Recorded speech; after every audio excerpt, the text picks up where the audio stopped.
नमस्कार, मी आशिष मगर. स्वागत आहे तुमचं एटीएम गुरु एज्युकेशन या युट्यूब चॅनलवर. सध्या अख्ख्या महाराष्ट्रात नव्हे तर भारतामध्ये एक नवीन ट्रेंड आहे. ट्रेंड असा आहे की काही झालं तर चालते, पण माझ्या मुलाला मी इंग्रजी मीडियमच्या शाळेमध्ये शिकवणार. अक्षरशः लोक किडनी विकायला तयार आहेत, पण इंग्रजी मीडियमच्या शाळेमध्ये शिकवायचं म्हणतात, आहे की नाही? काय व्हायचं ते होईल. वावरं शेतं विकण्याचा जमाना गेला. अक्षरशः धुणे भांडेवाले सुद्धा असं म्हणत आहेत की मी 4 घरचे धुणे किंवा 4 घरचे भांडे जास्त करेल, पण माझ्या मुलाला मी इंग्रजी मीडियमच्या शाळेमध्येच शिकवणार आहे. नेमकं इंग्रजी मीडियमच्या शाळेमध्ये शिकवल्यानंतर मुलांमध्ये असा काय बदल होतो किंवा मराठी माध्यमातून शिकवल्यानंतर ती का मागे राहतात किंवा ती मागे राहतात का खरंच, असे सगळे प्रश्न आहेत. बऱ्याच पालकांना म्हणजे ज्यांची इच्छा आहे की माझं पोरग इंग्रजी मीडियम मधूनच शिकावं, त्यांचं स्वतःचं शिक्षण किती झालंय किंवा ते किती शिक्षण तज्ञ आहेत किंवा काय, अशा बऱ्याचशा गोष्टी आहेत. बऱ्याच पालकांना तर फक्त असं वाटतं की मला इंग्रजी येत नाही म्हणूनच मी मागे पडलो, माझं पोरग मागे पडू नये, नाही तर मी फार हुशार होतो, फक्त इंग्रजी मला आलं नाही म्हणून हे सगळं झालंय आणि म्हणून मग इंग्रजीसाठी त्यांचा आग्रह आहे. अशा वेगवेगळ्या समस्या आहेत की लोकांना नेमकं शिक्षण कोणत्या भाषेतून असावं, माध्यम कोणतं असावं, कोणत्या शाळेत आपल्या लेकराला शिकवायचं हे माहित नाही. त्याच्यामुळे अवास्तव खर्च वाढलेला आहे. त्याच्यामुळे दुसरी महत्त्वाची गोष्ट म्हणजे नाहक ज्या गोष्टींची आपल्या आयुष्यात काहीही आवश्यकता नाही, अशा भरपूर साऱ्या गोष्टी वाढलेल्या आहेत. मग आता मूळ मुद्दा इथे येतो की नेमकं इंग्रजी माध्यमातून शिक्षण असावं का मराठी माध्यमातून शिक्षण असावं. मराठी माध्यमातून असावं तर का असावा किंवा इंग्रजी माध्यमातून असावं तर का असावं आणि नेमकं कोणत्या परिस्थितीत असावं, या सगळ्या प्रश्नाची उत्तर आपल्याला पाहिजेत.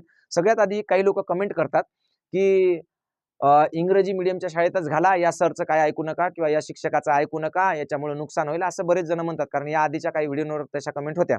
तर माझं एक तुम्हाला प्रश्न आहे, साधा सोपा सिंपल प्रश्न आहे जनतेला. त्या प्रश्नाचं उत्तर जनतेने असं पटकन द्यायचं क्विक मध्ये मेसेज करून, की तुम्ही जर दक्षिण भारतात गेले, मग ते आंध्र प्रदेश असो, तमिळनाडू असो किंवा म्हणजे कर्नाटक असो किंवा कोणतेही दक्षिणेतलं राज्य घ्या तुम्ही, तिथं ऑटोवाले सुद्धा इंग्रजी बोलतात. म्हणजे ऑटो चालवणाऱ्यांचा अपमान किंवा त्यांना कमी लेखत नाही आपण, पण तिथं ऑटो चालवणारे सुद्धा इंग्रजी बोलतात. तुम्ही गोव्यासारख्या राज्यात गेले तर गोव्यात भिकारी सुद्धा इंग्रजीतून भीक मागतो.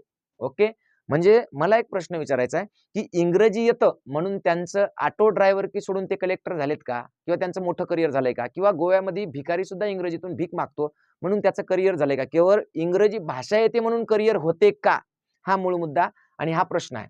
चला ठीक आहे, आता बघूयात की नेमकं माध्यम कोणतं महत्वाचं. तुम्हाला पोस्टर दिसत असेल एक, यांचं नाव आहे विनायक पाटील. ओके, हे विनायक पाटील आहेत, हे कोल्हापूरचे आहेत. यांनी वयाच्या 21व्या वर्षी एमपीएससी मध्ये टॉप केलंय. बघा कितव्या वर्षी, वयाच्या 21व्या वर्षी एमपीएससी मध्ये टॉप केलंय. टॉप आहे ना, एमपीएससी टॉप केलंय. कितव्या वर्षी, 21व्या. परत सांगतो मी, 21व्या वर्षी वयाच्या त्यांनी एमपीएससी मध्ये टॉप केलंय आणि त्यांना डेप्युटी कलेक्टर म्हणजे एमपीएससी मधली सगळ्यात मोठी जी पोस्ट असते ती पोस्ट त्यांना मिळाली. ओके, तर आता बघा, हे जे विनायक पाटील आहेत यांचं शिक्षण नेमकं कोणत्या माध्यमातून झालं, त्यांचं मत काय आहे, शिक्षणाच्या संदर्भात त्यांनी काय सांगितलं, ते सगळं आपल्याला पाहायचंय. एकीकडं इंग्रजी मीडियमच्या शाळा आहेत तर दुसरीकडे मराठी मीडियमच्या शाळा आहेत. इंग्रजी मीडियमच्या शाळा म्हणजे अशा मोठमोठ्या बिल्डिंग्स राहतात, त्याला इंटरनॅशनल स्कूल असं गोंडस एक नाव असतं इंटरनॅशनल, किंवा मग आणखी काहीतरी म्हणजे कोणती तरी युनिव्हर्सिटी, युनिव्हर्सल, असे वेगवेगळे नावं असतात त्याला. आणि मग या शाळांमध्ये किमान पहिलीची फीस 40,000 सुरू होते, तर 40,000 पुढे 1.5 लाख, 2-2 लाख अशा सगळ्या फीसेस असतात. मग लोकांना काय वाटतं की या शाळेमध्ये मुलं टाकले की आपली मुलं हुशार होतात. इथं मग सोमवारी इडलीच आणा, मंगळवारी डोसाच पाहिजे, बुधवारी हेच पाहिजे, गुरुवारी तेच पाहिजे, शुक्रवारी असंच पाहिजे, शनिवारी असे मेनू असतात. त्यानंतर आठवड्यातले 3 दिवसात म्हणजे 6 दिवसामध्ये 3 वेगवेगळे ड्रेस असतात की या दिवशी स्पोर्ट्सचा कपडा असला पाहिजे, या दिवशी हे असलं पाहिजे, त्या दिवशी ते. पॅरेंट्स मीटिंग असतात, मग यांच्या होमवर्कच्या वया असतात, रोजच्या रोज प्रत्येक विषयाचं होमवर्क असतं आणि मग त्याच्यासाठी घरात नवरा बायकोचे भांडणच असतं. तू पोराचं काउंट करून घेतलं नाही, तू काउंट करून घेतलं नाही, अगदी मारामारीपर्यंत सगळा कार्यक्रम जाते. लेकराच्या अभ्यासामुळे मायबापामध्ये भांडणच नाही तर घटस्फोट व्हायची पाळी आली. ते म्हणते तुझं लक्ष नाही लेकराकडे, ते म्हणते तुझं लक्ष नाही लेकराकडे, होमवर्क कसं काय होत नाही. मग शाळेमध्ये पॅरेंट्स मीटिंग असते, पॅरेंट्स मीटिंगला हे दोघंही नवरा बायको जातात आणि मग तिथं तुम्ही जिथं 40-50 हजार रुपये फीस भरली, तिथल्या तुमच्या विद्यार्थ्याची शिक्षिका, साधारणतः मिस म्हणतात त्यांना, आहे की नाही, तर त्या टीचर जे असतात त्या दोघाही मायबापाला शिव्या देऊन मोकळ्या होतात की तुमच्या पोराला पहा 20 पैकी फक्त 15 मार्क पडले, 12 मार्क पडले, त्याला गणित काहीच येत नाही, इंग्रजी काहीच येत नाही, सायन्स काहीच येत नाही, याला तुम्ही जबाबदार आहेत, तुम्ही होमवर्क करून घेत नाहीत, तुम्ही वेळेवर त्याचा अभ्यास घेत नाहीत. म्हणजे एकतर इकडे पैसे भरा आणि पुन्हा शिवा खा, आणि अपयश झालं तर ते अपयश कोणाच्या माथी मारल्या जाणार, तर पालकांच्या माथी मारल्या जाणार. मग असं सगळं असून सुद्धा एवढे सगळे विद्यार्थी इंग्रजी माध्यमाच्या शाळेमध्ये जाण्यासाठी आतुर आहेत, कारण असं म्हणणं आहे त्यांचं की इंग्रजी शिवाय पर्याय नाही. 100% खरं आहे, इंग्रजी आलंच पाहिजे, पण इंग्रजी भाषा शिकण्यासाठी 6 महिने भरपूर आहेत. जसं मी मागच्या वेळेस एक व्हिडिओ घेऊन आलो होतो, की माझा मित्र जो मी आणि ते आम्ही दोघं सोबत शिकलो. 12वी नंतर त्याने इंजिनिअरिंग केलं. इंजिनिअरिंग नंतर तो अमेरिकेला जाणार होता, पण अमेरिकेला जाण्यासाठी इंग्रजी भाषा येणं महत्त्वाचं असतं. त्याने 3 महिन्यात इंग्रजी भाषा छान पद्धतीने शिकली आणि लगेच तो ती अमेरिकेला जायसाठीची जी परीक्षा असते भाषेची ती पास झाला. अमेरिकेत गेला आणि खूप मोठ्या डिलॉईट सारख्या एका मोठ्या कंपनीत मॅनेजर म्हणून काम करतोय. करोडो रुपयाचं पॅकेज आहे. शिकला कुठं? तर माझ्यासारखंच ग्रामीण भागात. आम्ही लहानपणापासून सोबतच शिकलो. अक्षरशः जिल्हा परिषद शाळेमध्ये, नंतर मग आपल्या महात्मा फुले शाळेमध्ये कळमनुरच्या, आहे की नाही? मग आता हे जे राज्यातून टॉप केले ज्यांनी MPSC मध्ये, ज्यांचं नाव विनायक पाटील आहे, तर त्यांची नेमकी काय यशोगाथा आहे? तर तुम्हाला थोडक्यात सांगतो. तत्पूर्वी एक महत्त्वाची गोष्ट विनायक पाटलांबद्दल तर सांगणारच आहे मी, की त्यांनी राज्यात MPSC मध्ये टॉप केलंय. ते कोणत्या माध्यमातून शिकले आणि का शिकले, कशामुळे शिकले, हे सगळं मी सांगणार आहे. पण तत्पूर्वी कोणत्या माध्यमातून शिक्षण घ्यावे याचा जर आपल्याला विचार करायचा असेल, तर एक सिंपल गोष्ट सांगतो तुम्हाला. इंग्रजी माध्यम एक आहे, ओके, ज्यांना बऱ्याच लोकांना वाटतं की इंग्रजी माध्यमातून शिक्षण असावं. दुसरी महत्त्वाची गोष्ट आहे, एक मराठी माध्यम आहे. आता मला साधा प्रश्न विचारायचा आहे, एक सोपा प्रश्न परत पुन्हा एकदा विचारतो. समजा तुमचं लेकरू आहे, एक 4-5 वर्षाचा मुलगा आहे तुमच्या घरात, ठीक आहे, ओके, आणि एक तानी नावाचा चित्रपट आहे, मराठी चित्रपट किंवा कोणता एखादा चित्रपट घ्या. तुमच्या 4-5 वर्षाच्या लेकराला तुम्हाला एक चित्रपट दाखवायचा जो खूप सुंदर आहे. तो चित्रपट एक इंग्रजी भाषेत आहे, तेलुगू भाषेत आहे, रशियन भाषेत आहे, फ्रान्स, ओके, किंवा कोणत्या तरी एखाद्या चायनीज आहे म्हणा, है की नाही, चायनाची जी भाषा असेल ती, किंवा जपानी भाषेत आहे म्हणा, आणि मराठी भाषेत आहे. मला सोप्या प्रश्नाचं उत्तर सांगा, की तुमच्या मुलाला चित्रपट दाखवायचा आहे. तुमचं लेकरू 3, 4, 5 वर्षाचं आहे, 6 वर्षाचं आहे, 7 वर्षाचं आहे. चित्रपट खूप छान आहे, तुम्हाला खूप आवडलेला आहे आणि त्या चित्रपटातून खूप प्रेरणा मिळणार आहे, खूप माहिती मिळणार आहे, खूप नॉलेज मिळणार आहे. तुम्ही त्याला कोणत्या भाषेत पिक्चर दाखवणार?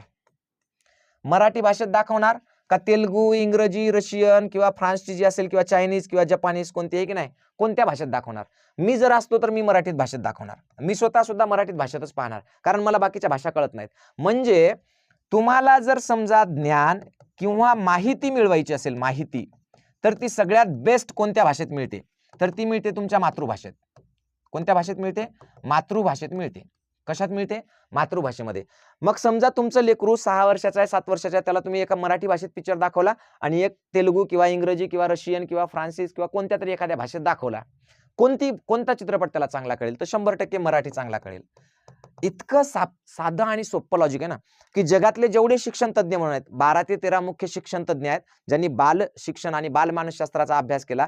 NCERTचे भारताचे सुद्धा अध्यक्ष असे म्हणतात, की तुमच्या लेकराचं शिक्षण हे मातृभाषेतून नाही झालं तर तो त्याचा आत्मघात आहे. काय आहे? आत्मघात आहे. त्याच्या आयुष्याची बर्बादी आहे. का? सिंपल गोष्ट सांगतो. इंग्रजी भाषा शिकणं वेगळं. फरक समजून घ्या. सर्वसाधारण पालकांना कळत काय नाही नेमका, तर दोन्हीमध्ये फरक आहे. बघा, भाषा वेगळी आणि ज्ञान वेगळं, ह्या 2 गोष्टी वेगळ्या आहेत. बघा, भाषा वेगळी आहे, ज्ञान वेगळं आहे. भाषा, तुम्ही कोणतीही भाषा, जगातली कोणतीही भाषा तुम्ही 6 महिन्यात शिकू शकता. फक्त 6 महिने. किती महिने? 6 महिन्यात जगातली कोणतीही भाषा तुम्ही जर मनावर ठरवलं ना, की मला 6 महिन्यातच ही भाषा शिकायची, तुम्ही चायनीज भाषा सुद्धा शिकणार, तुम्ही जपानीज सुद्धा शिकणार. जिल्हा परिषदेच्या या महाराष्ट्रामध्ये कित्येक जिल्हा परिषदेच्या शाळा आहेत, ज्यांनी जपानीज भाषा शिकवली आपल्या लेकरांना 6-6 महिन्यात, वर्षभरामध्ये चायनीज भाषा शिकवली, किंवा इंग्रजी, रशियन भाषा शिकवली, स्पेन भाषा शिकवली. एका शाळेतल्या 4-4, 5-5 भाषा येतात एका शाळेतल्या विद्यार्थ्यांना. किती महिन्यात शिकते भाषा? 6 महिन्यामध्ये. ज्ञान 6 महिन्यात मिळवू शकता का तुम्ही? याचं उत्तर सपशेल नाही. ज्ञान मिळवण्यासाठी तुम्हाला 100 वर्ष सुद्धा कमी पडतील, हजारो वर्ष सुद्धा कमी पडतील, इतकं ज्ञान आहे. मग एवढं ज्ञान जर आपल्याला मिळवायचं, तर हे ज्ञान तुम्हाला परकीय भाषेतून, जी भाषाच आपली नाही त्या भाषेतून चांगलं कळल का आपली स्वतःची जी मातृभाषा आहे त्याच्यातून चांगलं कळल? तर मातृभाषेतूनच कळतं. समजा तुम्हाला पहिलीच्या लेकराला साधी सिंपल, किंवा दुसरीच्या लेकराला, तिसरीच्या लेकराला एखादा मनात प्रश्न विचारला, की वनस्पती बाबा त्यांना आपण जेव घालत नाही का, खाऊ घालत नाही, मग त्या वाढतात, तर कसं काय वाढतात? मग आपण त्यांना जर सांगितलं, आपण त्यांना काय सांगणार? मराठीमध्ये सांगणार की इंग्लिशमध्ये? तर मराठीमध्ये समजा सांगितलं की काय करते बाबा वनस्पती, ह्या वनस्पतीच्या पानांमध्ये हरितलवके असतात, है की नाही, मग ते काय करतात? त्याच्यावर सूर्यप्रकाश पडला की ते काय करतात? त्या सूर्यप्रकाशाने त्याच्यापासून अन्न तयार करतात. तर हे अन्न तयार करण्यासाठी ते जमिनीतून त्यांच्या मुळांद्वारे क्षार आणि पाणी घेतात, आणि मग हवेतलं कार्बन डायऑक्साईड, ऑक्सिजन ह्या सगळ्या गोष्टीची क्रिया होते, त्याला आपण फोटोसिंथेसिस किंवा प्रकाश संश्लेषण असं म्हणतो, त्याच्यामधून ते अन्न तयार करतात. असं मराठीतून व्यवस्थित समजून सांगितलेलं कळलं लहान लेकराला, का इंग्लिशमधून समजून सांगितलेलं कळलं? साधी गोष्ट आहे, मराठीतून कळणार.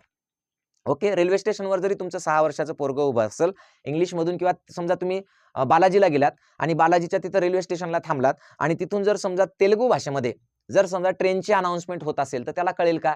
कळणार नाही. पण त्याला मराठीतून अनाउन्समेंट झाली तर 100% कळेल की अरे हां, ही ट्रेन आहे, असा असा नंबर आहे ट्रेनचा. हे तुम्ही त्याला 1-2 कळेल का? वकटी रंडू नाडू मोलू आयदू कळेल? तर 1-2च कळणार. म्हणून साधी सिंपल गोष्ट आहे की ज्ञान मिळवायचं असेल तुम्हाला परफेक्ट, तर तुम्हाला साधी गोष्ट सांगतो, मातृभाषेतून शिक्षण अत्यंत आवश्यक आहे, अत्यंत आवश्यक आहे. इंग्रजी भाषेतल्या किंवा इंग्रजी मीडियमच्या माध्यमामध्ये तुमची लेकरं फक्त पाठांतर करू शकतात आणि भाषा शिकू शकतात, ज्ञान मिळवू शकत नाहीत. ही काळ्या दगडावरची रेष आहे आणि म्हणून मी तुम्हाला सांगितलं की आज मी व्हिडिओ काय. आणि दुसरं सगळ्यात महत्त्वाचं नुकसान काय होतं बघा इंग्रजी मीडियमच्या शाळेमुळे. समजा हे एक लेकरू आहे, सिंपल गोष्ट आहे की या लेकराला काय करायचंय? काहीतरी विचारायचंय. कुठे विचारायचंय? शाळेमध्ये त्याला प्रश्न विचारायचा आहे. इंग्रजी माध्यमाच्या शाळांमध्ये एकतर 99% शाळांमध्ये इंग्रजी बोलण्यावर फोर्स असतो की इंग्रजीमधूनच बोललं पाहिजे. You have to ask questions in English, don't ask in Marathi. पहिलं वाक्य असतं त्यांचं, त्याला इंग्रजीमधून प्रश्न विचारायचे असतात. बऱ्याच वेळा काय होते, मुलाचं जे डोकं असतं ना, हे डोकं मेंदू, हा मेंदू सगळ्यांना देवानी सारखा दिलाय, पण त्या मेंदूला आपण किती क्रियाशील ठेवतो, किती विचारमग्न ठेवतो, त्याची कॅपॅसिटी किती वाढवतो, त्याच्यावर डिपेंड असते की तो किती हुशार होतो. हुशार मुलगा कोणाला म्हणतात? जो सगळ्यात जास्त जिज्ञासू आहे. काय आहे? जिज्ञासू. जो सगळ्यात जास्त जिज्ञासू असतो तो सगळ्यात जास्त हुशार होतो. जिज्ञासू कोण असतो? ज्याला सगळ्यात जास्त प्रश्न पडतात. काय? जास्त प्रश्न ज्याला पडतात तो जिज्ञासू. ओके. मग या जितक्या जास्त प्रश्न पडतील आणि जितक्या जास्त प्रश्नाची उत्तरं त्याला मिळत जातील, तेवढा तो हुशार होतो, चौकस होतो आणि मग तो त्याच्या आयुष्यामध्ये यशस्वी होतो. आता मूळ मुद्दा आहे की सगळे मुलं जिज्ञासू असतात, सगळ्याच मुलांच्या डोक्यामध्ये प्रश्न असतात. मराठी मीडियमच्या शाळेमध्ये पोरगं धडाधड प्रश्न विचारू शकते, काही पण विचारू शकते, कोणते पण प्रश्न विचारू शकते, त्याला काही बंधन नाही. साधं सिंपल गोष्ट आहे की ते असं विचारू शकते, हे झाड सरळच का वाढते, वाकडं तिकडं का वाढत नाही, नीटच का जाते वरी, असं विचारू शकते. ते सोपा प्रश्न आहे. समजा एखादा आंबा बिंबा आहे किंवा एखादं फळ आहे तर ते खालीच का पडते वर फेकल्यावर, असं विचारू शकते ते. पण इंग्लिश मीडियमच्या शाळेमध्ये काय असते माहिती आहे का, की इंग्रजीमधून विचारा किंवा मग तुम्ही मराठीतून विचारलं की बाकी 2-4 घरची मुलं अशी असतात की ज्यांच्या घरी इंग्रजीचं वातावरण असतं, त्यांना इंग्रजी कळते किंवा टीचर्स रागवतात की तू मराठीतून विचारलं, मराठीतून कसं काय बोलला.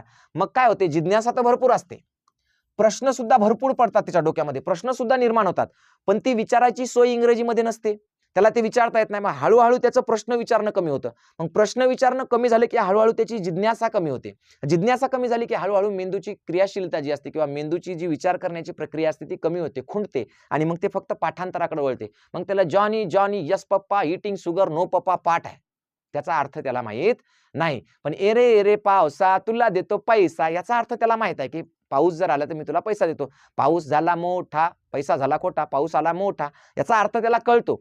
अर्थ कळून म्हणजे त्याचं आकलन एकदम सुंदर होतं, त्याला जे वाचलं किंवा जी कविता म्हणली ते कळते.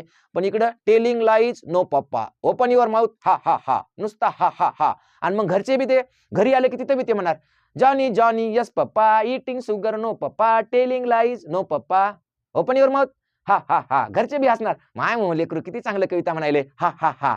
आणि मग ते मोठं झालं की त्याच्या आयुष्याचं सुद्धा हा हा हा होऊन जाते, त्याच्या आयुष्यामध्ये काहीच उरत नाही. इकडे तर दनादन मार्क पडलेले असतात. इंग्लिश मिडियमच्या कोणत्या शाळेमध्ये जा, सगळं पोरं टॉपर असतात. तुम्ही कोणालाही विचारा, कोणत्या इंग्रजी मिडियमच्या पोराचा कशात नाही कशात पहिला नंबरच राहते. स्टेजवर गेले ना भाऊ, एका वर्गात 40 पोरं असले तर 40ला 40 डान्समध्ये पहिले असतात. त्यांची ती स्ट्रॅटर्जी असते की तुमचं पोरगं तुम्हाला हुशार दाखवतात. ते त्यांच्या फाईल्स, शाळेतले वर्कशॉप्स, त्यांचे प्रश्नाची उत्तरं कोण करतं? अक्षरशः शिक्षक करतात त्यांचे. आणि मग तुम्हाला ते टॉपर दाखवतात की तुमचं पोरगं हुशार आहे. आणि तुम्ही तुमच्या पोराला काय विचारता? एकतर पाढे विचारता किंवा मग इंग्रजीमधल्या काहीतरी कविता विचारता किंवा असं काहीतरी विचारता, तर ते त्यांच्याकडून पाठच करून घेतलेलं असतं. ते काय केलेलं असतं? त्यांच्याकडून पाठच करून घेतलेलं असतं. मग तुम्हाला वाटते आमचं पोरगं लय हुशार झालं, लय भारी झालं, पण असं काही नाही. सगळा सत्यानाश असतो. मुळात तुम्ही मातृभाषेतून किमान 7वी-8वी पर्यंत शिक्षण, किमान 5वी पर्यंत जरी काळाची गरज म्हणून 5वी पर्यंत शिक्षण मातृभाषेतून घेतलं पाहिजे. आता तुम्हाला मूळ मुद्दा सांगतो की हे जे आपले हे होते, काय म्हणतो आपण, त्यांचं नाव सांगितलं तुम्हाला, पाटील है ना. बघा, हे 21व्या वर्षी MPSC मध्ये राज्यात टॉप करणारे जे पाटील आहेत, तर यांचा जिल्हा आहे कोल्हापूर. कोणता जिल्हा आहे? कोल्हापूर जिल्हा आहे यांचा, कोल्हापूर. तालुका भुदरगड. आणि यांचं गाव, एक मिनिट, यांचं गाव आहे मुदाळ. काय आहे? मुदाळ. मुदाळ. यांच्या वडिलाचं नाव आहे नंदकुमार पाटील. काय आहे? नंदकुमार पाटील. त्यांचा व्यवसाय म्हणजे शेती. घरी 7-8 एकर शेती आहे, बस 5-6 एकर, तेवढ्या शेतीवर गुजराण. अत्यंत हालाकीची परिस्थिती, अत्यंत गरिबीची परिस्थिती. या मुलानं लहानपणी आपल्या शेतात काम केलेलं आणि गावातल्या जिल्हा परिषद शाळेत शिकला. कितवीपर्यंत? 7वी पर्यंत. 7वी 8वी पर्यंत गावातल्या जिल्हा परिषद शाळेत शिकला. 8वी ते 12वी यांच्याच गावात थोडंसं बाजूला एक माध्यमिक शाळा आहे 12वी पर्यंतची. ओके, ठीक आहे, 12वी पर्यंतची. म्हणजे ती पण इंग्रजी मीडियमची नाही, हा मराठी मीडियमची शाळा आहे बरं का. म्हणजे आपल्या ज्या संस्था असतात ना, जुन्या काळातल्या संस्था होत्या बघा, प्रत्येक तालुक्याला, जिल्ह्याला किंवा एखाद्या ठिकाणी असायचे, तर तशातली जुन्यातली एक संस्था जी मराठी माध्यमाची आहे. कशाची? मराठी माध्यमाची. त्याच्यात त्यांनी 12वी पर्यंत तिथं शिकले. म्हणजे यांनी कोणत्याच प्रकारचं इंग्रजी शिक्षण घेतलं नाही, कोणत्याच इंग्रजी शाळेला घेतली नाही. 12वी झाल्यानंतर म्हणजे 12वी झाल्यानंतर यांचा पुण्यातल्या कॉलेजला नंबर लागला, तिथे गेले आणि कॉलेज करत करत त्यांनी काय केलं? एमपीएससीचा अभ्यास केला. आता तुम्ही म्हणसाल सर एमपीएससीला इंग्रजी असते की नाही? तर इंग्रजी कंपल्सरी आहे. मेन्सला तर एक मोठाच्या मोठा पेपर आहे. तर त्या एमपीएससी मध्ये वयाच्या 21व्या वर्षी सुरुवातीला याला शिक्षण अधिकारी पद भेटलं होतं, ते त्यांनी कॅन्सल करून पुन्हा परीक्षा दिली आणि मग 2022च्या परीक्षेत महाराष्ट्रामध्ये एमपीएससी टॉप केले यांनी. हे शिकलेत 12वी पर्यंत मराठी माध्यमाच्या शाळात. कोणत्या माध्यमाच्या? मराठी माध्यमाच्या शाळात. तर यांना आहे की नाही, ज्यानी ज्यानी हे नो पप्पा होतं, काहीच नव्हतं. इटिंग शुगर नो पप्पा, आहे की नाही? काही नव्हतं याला. इटिंग शुगर नव्हतं, ज्यानी नव्हतं, पप्पा नव्हतं, मम्मी नव्हतं, काहीच नाही. गावाकडं ढोरं वळून शाळा शिकली आणि राज्यामध्ये पहिली आली. इंग्रजीचा यांना कुठेही अडथळा आला नाही. अगदी एमपीएससी सारख्या कॉम्पिटेटिव्ह एक्झाम मध्ये सुद्धा इंग्रजीचा काही एक संबंध नाही.